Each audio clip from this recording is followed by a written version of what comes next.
Good evening guys, कैसे हैं आप। तो आज शुरू करते हैं अपने एग्जाम गाइड एनालिसिस क्वेश्चन को लेकर। दोस्तों आज ये लेक्चर है, बहुत इंटरेस्टिंग होने वाला है। इस लेक्चर में आज अपन जो पानीपत का युद्ध हुआ था, अपना सेकंड, फर्स्ट और थर्ड के बारे में विस्तार से चर्चा करेंगे।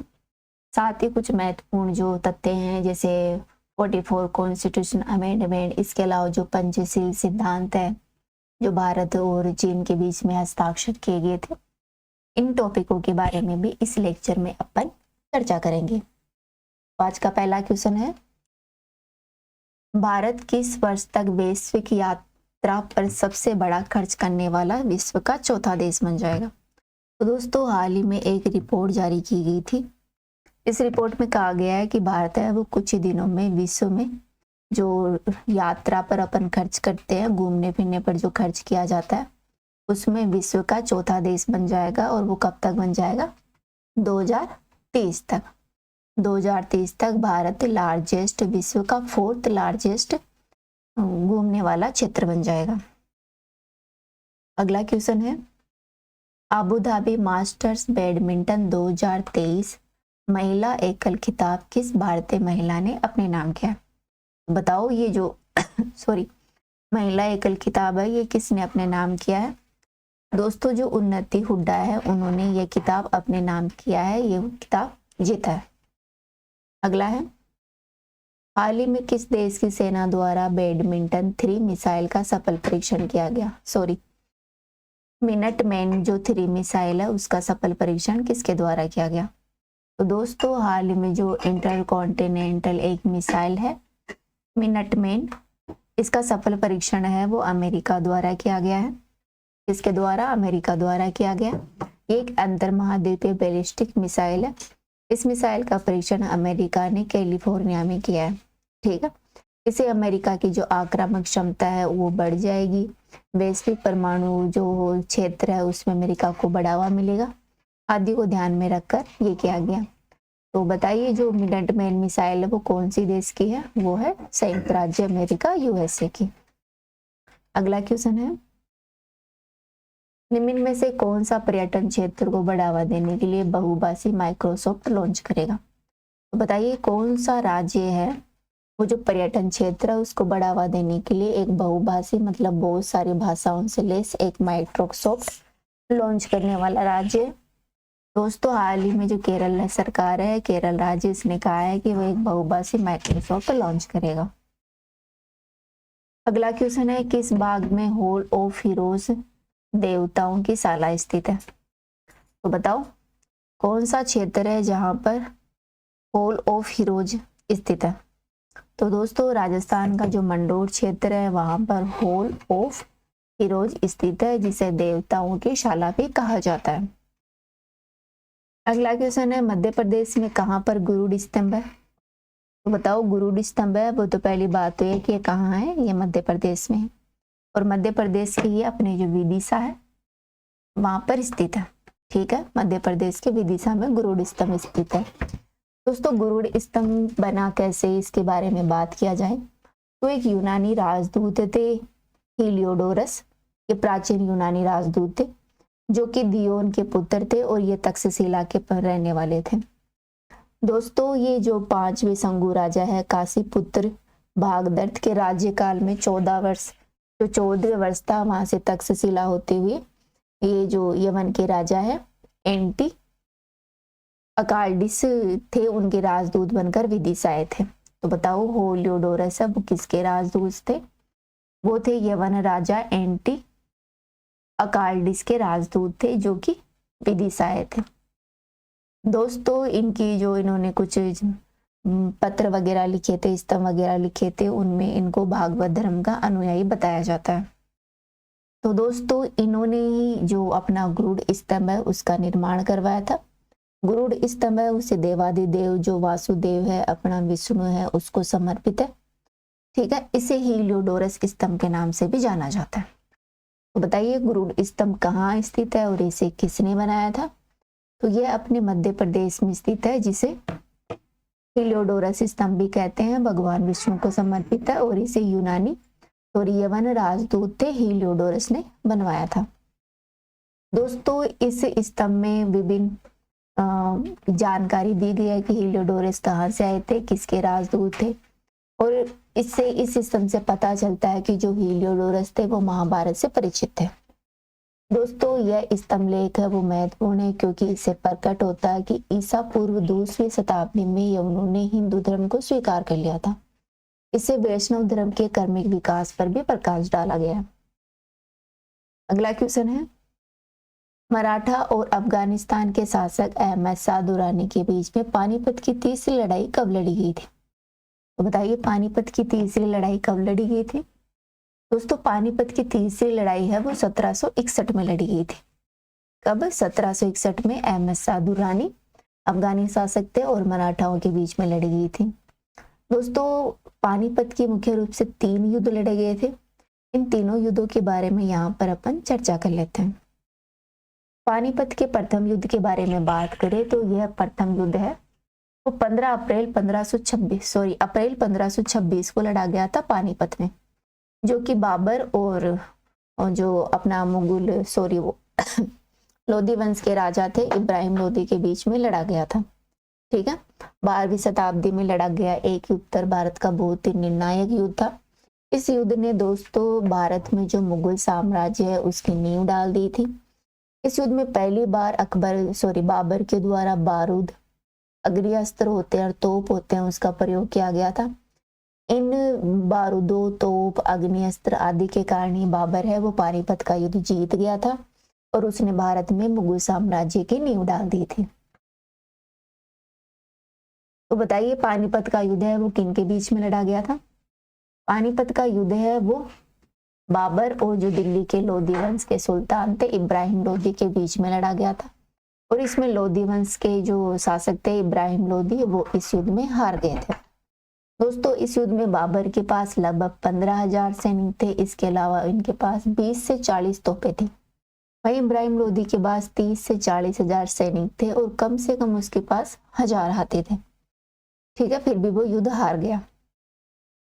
दोस्तों इस युद्ध में जीतने के लिए बाबर ने महत्वपूर्ण नीति अपनाई थी और जिन नीतियों का उसने प्रयोग किया था उसका नाम था, एक था तुलुगमा और एक था अरबा। ये 2 महत्वपूर्ण नीतियां थी जिनका प्रयोग बाबर ने अपने पानीपत के युद्ध में किया था अस्त्र शस्त्रों के साथ। दोस्तों तुलुगमा पद्धति जो युद्ध पद्धति है उसके बारे में बात करें तो इसमें क्या किया, बाबर ने जो सेना थी उसको विभिन्न क्षेत्रों में बांट दिया, दाएं बाएं और मध्यम क्षेत्र में। जैसे 100 सैनिक है, 100 में से कुछ को दाएं कर दिया, कुछ को लेफ्ट कर दिया, कुछ को राइट और कुछ को बीच में कर दिया। दोस्तों दाएं बाएं भाग को जो लेफ्ट राइट की जो सेनाएं थी उनको आगे कर दिया और जो बीच की टुकड़ी होती थी उसको पीछे रखा जाता था। इसके अलावा इस नीति में बाबर क्या करते थे कि कुछ सैनिकों के साथ दुश्मन को घेरने का काम करते थे। ये बाबर द्वारा अपनाई गई एक युद्ध नीति थी। इसके अलावा बाबर ने एक आरबा युद्ध नीति भी अपनाई थी। दोस्तों आरबा है वो बैलगाड़ी को कहा जाता है। इन बैलगाड़ियों को बाबर ने क्या किया, जो अपनी सेना थी उसे आगे कर दिया और इनके पीछे तोपें खड़ी कर दी। तो ये युद्ध नीति अपनाते हुए बाबर ने यह युद्ध जीत लिया था। दोस्तों प्रथम विश्व युद्ध के परिणाम क्या निकल गए उसके बारे में बात करें तो काबुलिस्तान के तिमुरिदी शासक बाबर ने मुगल सेना की नींव है वो दिल्ली में रख दी और दिल्ली के सुल्तान लोधी वंश के शासक इब्राहिम लोधी की विशाल सेना को बाबर ने हरा दिया। ठीक है दोस्तों, इब्राहिम लोधी की मरते के दौरान मैदान में ही हो गई थी, इनकी डेथ है वो मैदान में ही हो गई थी और उनके सामंत थे उन्होंने लोधियों को छोड़ दिया था। इसमें अधिकांश ने दिल्ली का जो नए शासक बने थे बाबर, उनके आधिपत्य को स्वीकार कर लिया था और एक नए राज्य की नींव दिल्ली में पड़ गई थी। अब बात कर लेते हैं पानीपत के दूसरे युद्ध की। दोस्तों पानीपत का दूसरा युद्ध है वो 5 नवंबर 1556 को लड़ा गया था और पहला युद्ध लड़ा गया था अप्रैल 1526 में। कब लड़ा गया था पहला युद्ध बताइए? प्रथम युद्ध लड़ा गया था अपना ये देखो ये रहा, अप्रैल 1526 में पहला युद्ध लड़ा गया था बाबर और इब्राहिम लोधी के बीच में। ठीक है, और अपना दूसरा युद्ध लड़ा गया था वो नवंबर 1556 में लड़ा गया था। दोस्तों ये जो सेकंड युद्ध है वो उत्तर भारत के एक हिंदू सम्राट थे हेमचंद्र विक्रमादित्य, जिसे हेमू के नाम से भी जाना जाता है, के द्वारा तथा अकबर के सेनापति खान जमान और बैरम खां के बीच में एक लड़ा गया था। यह एक निर्णायक युद्ध था। ठीक है, कैसा युद्ध था? यह एक निर्णायक युद्ध था। दोस्तों इस युद्ध के फलस्वरूप दिल्ली पर वर्चस्व के लिए मुगलों और अफगानों के बीच चले संघर्ष में अंतिम निर्णय मुगलों के पक्ष में हो गया और अगले 30 वर्षों तक सत्ता मुगलों के हाथों में ही रही। दोस्तों इस युद्ध की पृष्ठभूमि कैसे बनी उसके बारे में बात करें तो हेमू है वो दिल्ली का अंतिम हिंदू सम्राट था जिसने दिल्ली के लिए युद्ध लड़ा था। और हेमू ने क्या किया था, जो अकबर और हुमायूं को युद्ध में हराया था और दिल्ली का राजा बना था हुमायूं को हराकर। ठीक है, हेमू कौन था? दिल्ली का अंतिम हिंदू सम्राट शासक था। दोस्तों हेमू है वो हरियाणा के वर्तमान का जो रेवाड़ी क्षेत्र है वहां के रहने वाले थे। हेमू ने 1545 से 1553 तक शेरशाह सूरी का पुत्र था इस्लाम शाह के सलाहकार के रूप में काम किया था। किसके साय में? इस्लाम शाह के सलाहकार के रूप में काम किया था। इसके अलावा 1553 से 1556 के दौरान इस्लाम शाह के महामात्य अर्थात प्राइम मिनिस्टर के रूप में और इस्लाम शाह के सेना नायक चीफ ऑफ आर्मी के रूप में उन्होंने 22 युद्ध जीते थे, जो कि सूरी शासन के विरुद्ध अफगान विद्रोहियों के विद्रोह को समाप्त करने के लिए लड़े गए थे। ठीक है, महामात्य और सेना नायक के रूप में इस्लाम शाह का के साथ इन्होंने 22 युद्ध लड़े थे। दोस्तों 24 जनवरी 1556 को मुगल शासक हुमायूं के दिल्ली में मृत्यु हो गई और उसके बाद उनका पुत्र है वो अकबर है वो उत्तराधिकार पर बैठा। जब उत्तराधिकारी गद्दी पर अकबर बैठा था तो वो 13 साल का ही था। दोस्तों अकबर का राज्याभिषेक है वो 14 फरवरी 1556 को पंजाब के कालानौर में हुआ था। पूछ लिया जाता है अकबर का राज्याभिषेक कहाँ हुआ था? 14 फरवरी 1556 में पंजाब के कालानौर में हुआ था। जब अकबर का राज्याभिषेक किया गया था तो उस समय काबुल, कंधार, दिल्ली और पंजाब के कुछ क्षेत्रों तक ही जो मुगल साम्राज्य था वो फैला हुआ था। दोस्तों युद्ध के बारे में बात करें तो इस युद्ध में जो अकबर का संरक्षक था और अकबर था बैरम खां, उन्होंने युद्ध में प्रत्यक्ष रूप से भाग नहीं लिया था। वे 5 कोस दूर अर्थात 8 मील दूर खड़े थे। हेमू ने स्वयं अपनी ही सेना का नेतृत्व किया था। दोस्तों हेमू की सेना 500 हाथियों और उत्कृष्ट तोपखानों से सुसज्जित थी। हेमू 30,000 सुप्रशिक्षित राजपूतों और अफगान अश्वारोही सेना के साथ मिलकर युद्ध लड़ा था। तो हेमू का साथ देने वाले कौन थे? राजपूत और अफगान जो अश्वारोही थे वो हेमू का साथ देने वाले प्रमुख लोग थे। दोस्तों इस सेकंड जो अपना पानीपत का युद्ध हुआ था इसके परिणामों के बारे में बात करें तो इसमें क्या हुआ था कि जब हेमू युद्ध लड़ रहा था तो मुगल सेना के द्वारा जो अकबर की सेना थी उसके द्वारा हेमू की आंख में तीर मार दी गई थी, जिससे हेमू बेहोश हो गए और सेना में यह खबर फैल गई कि हेमू की डेथ हो गई। ठीक है, जब सेना ने हेमू को होदा पर नहीं देखा, होदा मतलब जो घोड़े की पीठ पर जो गद्दी होती है उस पर बैठा हुआ नहीं देखा, तो इसकी सेना उसमें खलबली मच गई। उनको लगा कि हेमू की डेथ हो गई, लेकिन एक्चुअली में ऐसा हुआ नहीं था। कुछ घंटों बाद हेमू की डेड बॉडी मिली, जिसे शाह कुलीन खान महरम ने शाह कुलीन खान महरम ने अकबर का जो शिविर था वहां पर लाया था। दोस्तों हेमू के समर्थकों ने शीर्ष छेदन स्थल पर इनका एक स्मारक बनाया, जो कि वर्तमान में पानीपत की जो जिंद रोड है वहां पर एक गांव है सोंदपुर, वहां पर स्थित है। ठीक है, तो ये अपन ने सेकंड पानीपत युद्ध के बारे में देख लिया। अब देखते हैं अपन तीसरा पानीपत का युद्ध हुआ था उसके बारे में। दोस्तों तीसरा पानीपत का युद्ध है वो 14 जनवरी 1761 में हुआ था। दिल्ली से लगभग 60 किलोमीटर दूर लड़ा गया था। यह युद्ध है वो उत्तर में मराठा साम्राज्य और अफगानिस्तान के अहमद शाह अब्दाली के साथ बीच में लड़ा गया था। अहमद शाह अब्दाली को है दोस्तों से अहमद शाह दुर्रानी के नाम से भी जाना जाता है। तो बताइए तीसरा विश्व युद्ध कब और किन के बीच में लड़ा गया था? यह लड़ा गया था 14 जनवरी 1761 में मराठा साम्राज्य सदाशिवराव के नेतृत्व में तथा अफगानी शासक अहमद शाह दुर्रानी के नेतृत्व में यह लड़ा गया था। इस युद्ध में दोवाब के रोहिला अफगान और अवध के नवाब सुजाउद्दौला ने अहमद शाह अब्दाली का साथ दिया था। तो पूछ लिया जाता है कि पानीपत के सेकंड युद्ध में अहमद शाह अब्दाली का साथ किसने दिया था। रोहिला के जो अफगान लोग थे उसने, और अवध के नवाब जो सुजाउद्दौला थे उन्होंने अहमद शाह अब्दाली का साथ दिया था। दोस्तों इसमें सैन्य बलों की बात की जाए तो सैनिक दृष्टि से सेना में युद्ध में अफगान और रोहिलों की भारी घुड़सवार सेना और तोपखाने थे जिसका नेतृत्व अहमद शाह दुर्रानी ने किया था। अर्थात कहने का मतलब यह है कि अहमद शाह दुर्रानी थे, उनके नेतृत्व में अफगान और जो रोहिले घुड़सवार सैनिक थे वो शामिल थे। इसके अलावा दुर्रानी के पास बहुत सारे तोपखाने भी थे जिनमें जबूरक और जेजाइल शामिल थे। इसके अलावा मराठा के पास जो सैनिक थे वो फ्रांसीसी आपूर्ति से सुसज्जित थे। फ्रांसीसियों द्वारा जो घुड़सवार सैनिक थे और तोपखाने थे वो दिए गए थे मराठाओं को, उन्हीं से शामिल थे। इसके बावजूद भी मराठा सैनिक इस युद्ध में हार गए। दोस्तों 8वीं सदी में हुए युद्ध में इस बात का सबसे बड़ा युद्ध माना जाता है। इसमें दो सेनाओं के बीच में ये बहुत बड़ा युद्ध था जिसमें सबसे ज्यादा लोगों की डेथ हुई। ठीक है, पानीपत का युद्ध है, उसमें क्या था कि सबसे ज्यादा लोगों की मृत्यु हो गई थी। दोस्तों इसके पृष्ठभूमि की बात करें कि यह युद्ध क्यों हुआ और इसकी मतलब पृष्ठभूमि क्या थी, तो क्या हुआ था कि 27 वर्ष के जो मुगल मराठा युद्ध चल रहा था 1680 से 1707 के बाद में मुगल साम्राज्य के पतन के कारण मराठा साम्राज्य तीव्र से विस्तार हो रहा था।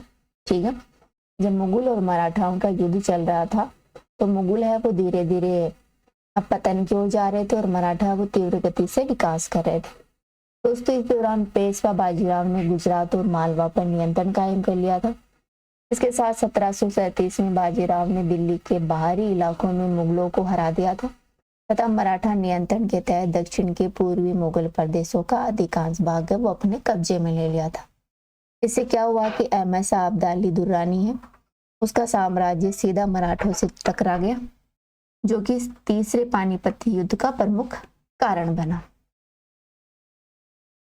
दोस्तों वर्ष 1759 में उसने जो अहमद शाह अब्दाली है उसने पश्तून जो जनजाति है उसकी एक सेना तैयार की थी जिसे पंजाब के एक छोटे साम्राज्य के खिलाफ खड़ा किया गया था।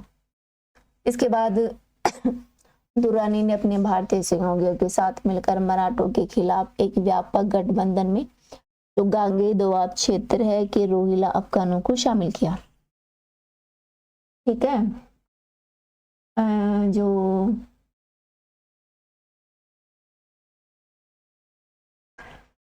गंगा का जो दोआब क्षेत्र है वहां पर कुछ रोहिला अफगान रहते थे, उनको अपनी सेना में शामिल कर लिया अहमद शाह दुर्रानी ने और युद्ध के लिए तैयार हो गए। दोस्तों आगे इस युद्ध के बारे में अपन और चर्चा करें तो तीसरा पानीपत का युद्ध है, उसमें सुजाउद्दौला का क्या योगदान रहा उसके बारे में बात करें। दोस्तों मराठाओं के साथ साथ अफगानों ने भी जो अवध के नवाब थे सुजाउद्दौला को अपने शिविर में शामिल करने की कोशिश की। अंततः सुजाउद्दौला ने जो अफगान रोहिला गठबंधन था उसमें शामिल होने का निर्णय लिया। जो अफगान रोहिला गठबंधन था उसे इस्लाम सेना के नाम से भी जाना जाता था। दोस्तों मराठाओं के लिए एक बहुत बड़ी रणनीतिक हार थी क्योंकि सुजाउद्दौला है वो उत्तर भारत में जो अफगान सैनिक थे उनको लंबे समय तक फाइनेंस सपोर्ट प्रोवाइड करवा रहे थे, अर्थात वित्तीय सहायता प्रदान कर रहे थे। इससे यह संदेश फैल गया था कि अब तो मराठाओं का हारना निश्चित है। दोस्तों अगस्त 1760 में मराठा शिविर और दिल्ली पहुंचा, उसने शहर पर धावा बोल दिया। इसके बाद यमुना नदी के किनारे एक मुठभेड़ हुई तथा कुंजपुरा में एक युद्ध लड़ा गया जिसमें 1500 की अफगान की सेना को मराठाओं ने हरा दिया। इसके बाद अब्दाली ने जो बागपत है उसमें यमुना नदी को पार किया और दिल्ली में एक अपना मराठा शिविर बनाया और पानीपत शहर में मराठाओं के सामने सेना है जो मराठा क्षेत्र सेना थी उसकी उन्होंने घेराबंदी कर ली। दोस्तों घेराबंदी के दौरान दोनों पक्षों ने एक दूसरे की जो आवश्यक आपूर्ति होती है उनमें बाधा पहुंचाने की कोशिश की। इस तरह जो अहमद शाह अब्दाली की सेना थी उसने जो मराठाओं को जो खाद्य आपूर्ति की जा रही थी, खाने पीने की वस्तुएं जो प्रोवाइड करवाई जा रही थी उस पर रोक लगा दी, उसको बाधित कर दिया। इससे क्या हुआ कि मराठा सेना थी उसमें भोजन की कमी हो गई। इसके कारण जो बहुत सारे पशुओं की डेथ हो गई, सैनिक मरने लगे। इस परेशानी से परेशान होकर जो मराठा प्रमुख थे सेना नायक सदाशिवराव, उनके सैनिकों ने आग्रह किया कि भूखे मरने की बजाय तो युद्ध करके ही मर ले। तो इस तरह उन्होंने इस युद्ध में पार्टिसिपेट कर दिया।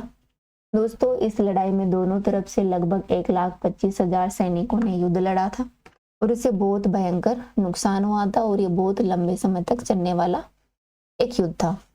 एमएसआर दुर्रानी के नेतृत्व में सेना कई मराठा पक्षों का खात्मा करने के बाद विजय हो गई थी। दोस्तों, इस युद्ध के आकलन के बारे में बात करें तो युद्ध में लगभग 60,000 से 70,000 के बीच में सैनिक मारे गए थे, जबकि बहुत सारे जो सैनिक है वो घायल हो गए थे। युद्ध के अगले दिन जब दुर्रानी जीत गए थे तो इसके बाद में भी एमएसआर दुर्रानी ने लगभग 40,000 जो मराठा कैदी थे, सैनिक थे, उनकी हत्या कर दी थी।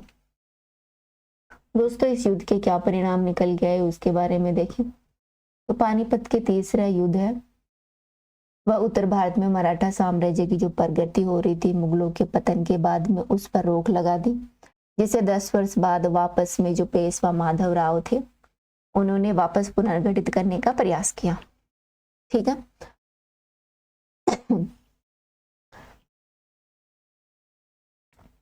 दोस्तों, अब इन तीनों युद्धों के बारे में बात की जाए तो सबसे महत्वपूर्ण बात यह है कि जो पानीपत का युद्ध हुआ था ये 3, इसमें पानीपत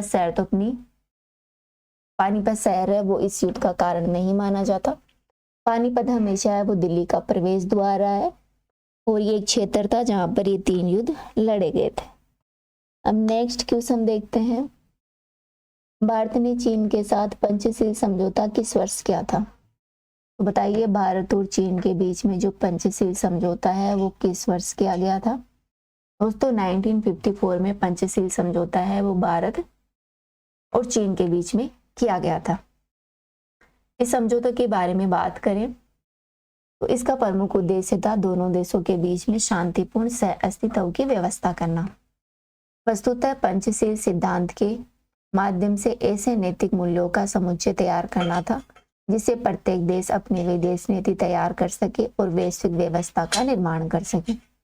इन पंचशील सिद्धांतों के बारे में बात करें तो इसका पहला सिद्धांत था कि प्रत्येक देश एक दूसरे की संप्रभुता, क्षेत्रीय अखंडता का परस्पर सम्मान करेगा, साथ ही गैर आक्रामक सिद्धांतों को अपनाएगा। इसके तहत तय किया गया कि कोई भी देश एक दूसरे पर आक्रमण नहीं करेगा। दोस्तों, इस समझौते में हस्ताक्षर करने वाले देश एक दूसरे के आंतरिक मामलों में हस्तक्षेप नहीं करेंगे, ये बात कही गई। इसके तहत तय किया गया कि सभी देश एक दूसरे के साथ समानता का व्यवहार करेंगे तथा परस्पर लाभ के सिद्धांतों पर भी काम करेंगे। इसका 5वां सिद्धांत था जो कि सबसे महत्वपूर्ण है, इसमें शांतिपूर्ण सह अस्तित्व की बात की, पीसफुल की बात की। इसके तहत कहा गया है कि किसी भी देश में शांति बनाए रखेंगे और एक दूसरे के अस्तित्व पर किसी भी प्रकार का संकट उत्पन्न नहीं करेंगे। ठीक है, ये अपने पंचशील सिद्धांत। नेक्स्ट क्वेश्चन है, भारतीय संविधान के 44वें संविधान संशोधन अधिनियम 1978 के तहत निम्नलिखित में से कौन सा मौलिक अधिकार नहीं जोड़ा गया? तो बताओ, जो अपना 44वां कॉन्स्टिट्यूशन अमेंडमेंट हुआ था 1978 में, इसके तहत मौलिक अधिकारों में कौन सा अधिकार नहीं शामिल था? दोस्तों, इसमें जो अपना संपत्ति का अधिकार है वो मौलिक अधिकारों से हटा दिया गया था इस संशोधन के तहत। दोस्तों, यह संशोधन है जिसका प्रमुख उद्देश्य था भारतीय संविधान में जो आपातकाल की स्थिति थी उसकी जो पहले जैसी स्थिति थी वैसी स्थिति बहाल करने के लिए यह एक्ट लाया गया था। एक्चुअली क्या बात है कि जो 42वां संविधान संशोधन के थ्रू इंदिरा गांधी ने आपातकाल जो इमरजेंसी लगाई गई थी उसमें बहुत सारे संशोधन कर दिए थे। उसी संशोधन को चेंज करते हुए मूल संविधान जैसा बनाने के लिए 44वां कॉन्स्टिट्यूशन अमेंडमेंट 1978 आया था जो कि लोकसभा में पेश किया गया था। दोस्तों, इसने भारतीय राजनीति को और अधिक लोकतांत्रिक बनाने के उद्देश्य से भारत के संविधान में व्यापक पैमाने पर बदलाव किए थे।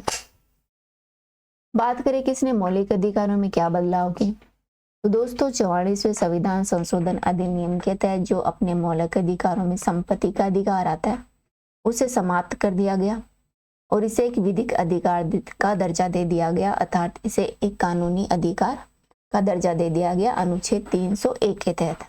ठीक है, कौन सा आर्टिकल है? अनुच्छेद 301 के तहत संपत्ति के अधिकार को मौलिक अधिकार से एक कानूनी अधिकार का दर्जा दे दिया गया। इसके साथ ही भारत के संविधान के अनुच्छेद 1 और अनुच्छेद 31 है उसको हटा दिया गया था, जो कि संपत्ति से रिलेटेड थे। अनुच्छेद 31(1) है वो अनुच्छेद 301 बन गया, जिसमें कहा गया कि किसी भी व्यक्ति को कानून के अधिकार से बचाई गई संपत्ति से वंचित नहीं किया जाएगा। अर्थात 300A है, उसके तहत जो व्यक्ति है उसको संपत्ति का एक कानूनी अधिकार दिया गया। दोस्तों अनुच्छेद 31(2) में निहित है सुरक्षा का अनुच्छेद 30 शामिल किया गया था। इस प्रकार अनुच्छेद 30(1) के बाद एक नया खंड जोड़ा गया, इसमें कहा गया कि अनुच्छेद 30(1) में अल्पसंख्यकों द्वारा स्थापित कोई संस्था या उनके द्वारा प्रशासित कोई शैक्षिक संस्था की संपत्ति को अगर ग्रहण किया जाता है, ग्रहण करने के लिए कोई कानून बनाया जाता है, तो राज्य सरकार यह सुनिश्चित करेगी कि ऐसी संपत्ति के अधिग्रहण के लिए कानून के तहत जो राशि निर्धारित की जाती है वो गारंटीकृत रूप से उन्हें प्रदान की जाए, उस पर प्रतिबंध और उसे निरस्त नहीं किया जा सकता। ठीक है, अगला क्वेश्चन है अपना, सरयू नदी किस नदी की सहायक है? तो बताइए सरयू नदी है वो कौन सी नदी की सहायक है? दोस्तों सरयू है वो शारदा नदी की सहायक है। सरयू नदी के बारे में बात करें, सरयू नदी है वो भारत के उत्तराखंड के कुमाऊं मंडल के मध्य से बहने वाली एक प्रमुख नदी है। कहाँ बहती है? भारत का जो कुमाऊं क्षेत्र है उत्तराखंड का, वहां से यह नदी बहती है। इसका उद्गम है वो नंदाकोट से होता है। ठीक है, सरमूल नामक स्थान से होता है।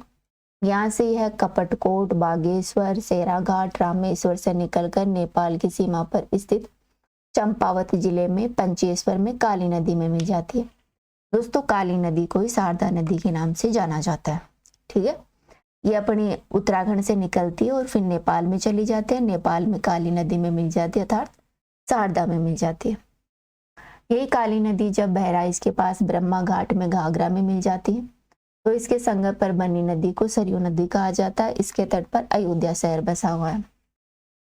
इट इज वेरी इंपॉर्टेंट कि अयोध्या शहर कौन से नदी के तट पर बसा हुआ है। अयोध्या शहर है दोस्तों वो सरयू नदी के किनारे बसा हुआ है। सरयू नदी पिथौरागढ़ और अल्मोड़ा जिले के बीच में दक्षिण पूर्वी सीमा है वो भी बनाती है। पिथौरागढ़ और अल्मोड़ा के बीच में सीमा बनाती है। यहाँ पर शीतोष्ण और उष्ण कटिबंधीय जंगल, जो उष्ण कटिबंधीय जो वन है इस नदी के अफाह क्षेत्र में आते हैं। दोस्तों सरयू नदी का गोमती नदी से संगम है वो बागेश्वर नामक स्थान पर होता है। यहाँ पर बागनाथ नामक एक मंदिर भी है। सरयू नदी बागेश्वर जिले के उत्तर भाग में स्थित नंदाकोट पर्वत के पास सरमूल नामक स्थान से निकलती है। इसकी प्रमुख नदियां हैं पूहार और लूहार, यहाँ पर आकर इसमें मिल जाती हैं। दोस्तों फिर यह नदी दक्षिण की ओर मुड़कर बागेश्वर नगर की होते हुए बहती है और बागेश्वर पर यहाँ पर इसमें गोमती नदी मिल जाती है। बागेश्वर से निकलने के बाद यह नदी दक्षिणी पूर्वी दिशा की ओर बहती है और इसका मिलन है वो रामगंगा नदी से होता है। रामगंगा नदी है, इसका आकार सरयू नदी से 3 गुना बड़ा है। फिर सरयू नदी नेपाल की सीमाओं में बहती हुई पंचेश्वर नामक स्थान पर काली नदी में गिर जाती है। दोस्तों सरयू नदी के तट पर बसे हुए क्षेत्रों के बारे में बात करें तो इसके तट पर बसे शहर हैं कपकोट, देवाल चोड़ा, बागेश्वर, सेराघाट और पंचेश्वर। ठीक है, इस नदी के तट पर बसे हुए क्षेत्र हैं। दोस्तों सरयू नदी की सहायक नदियों के बारे में बात करें तो इसकी सहायक नदी है गोमती नदी, जो कि उत्तराखंड की प्रमुख नदी है।